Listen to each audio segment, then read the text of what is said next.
In this video, I'm going to take you through my entire 9-step process for how companies can establish their authority and expertise online.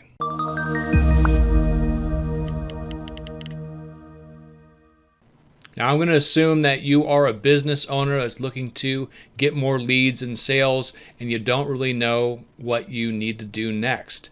And we're going to take this model here and use it as a diagnosis tool to figure out where you are and what you need to succeed online. Now, your identity is comprised of 3 things: your branding, your messaging, and any photography or video for your service and your company and your products.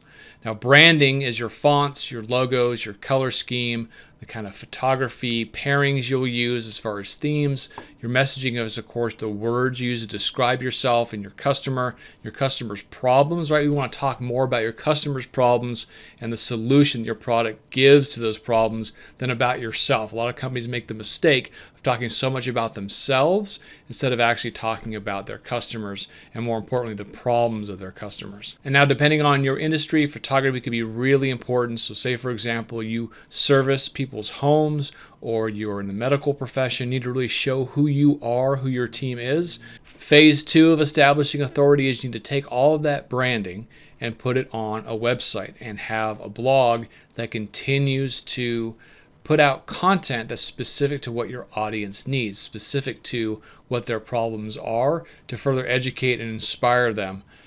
We also want to have something on the website called an irresistible freebie. This is those little downloadable PDFs or white papers or checklists that are so valuable that the user will just want to click on it and then download that information. Now, you get their email address in return. Now, in order for us to be successful with your website, we have to analyze what is and isn't working on your website and make adjustments as needed. This includes heat maps and split testing, a bunch of technical things we do on the back end to see what kind of content is resonating with your audience so that we can serve more of that content. We want to know exactly what kind of content people are consuming or pages they're consuming on the website that directly lead to sales.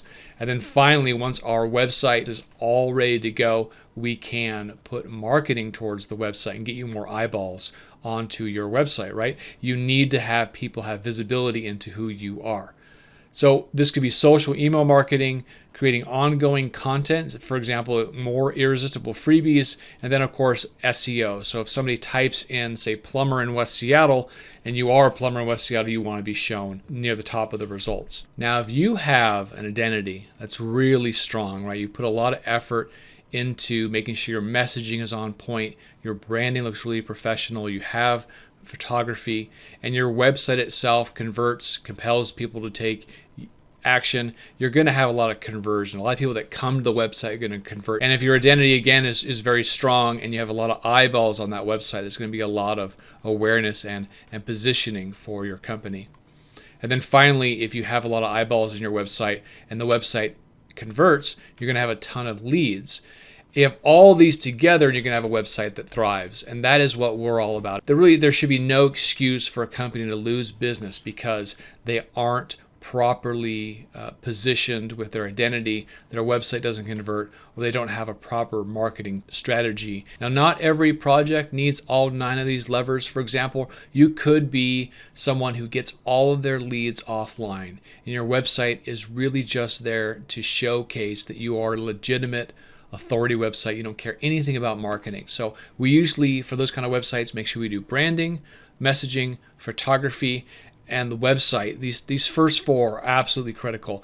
And then the irresistible freebie and ongoing analysis, those can be more optional items. So you don't need all 9 of these levers that we like to pull to get online success. And one of the first things I do with clients is help them understand which of the 4 types of websites they need. If you'd like to be taken through that process, use the link below, fill out my contact form, and we'll chat. Thanks.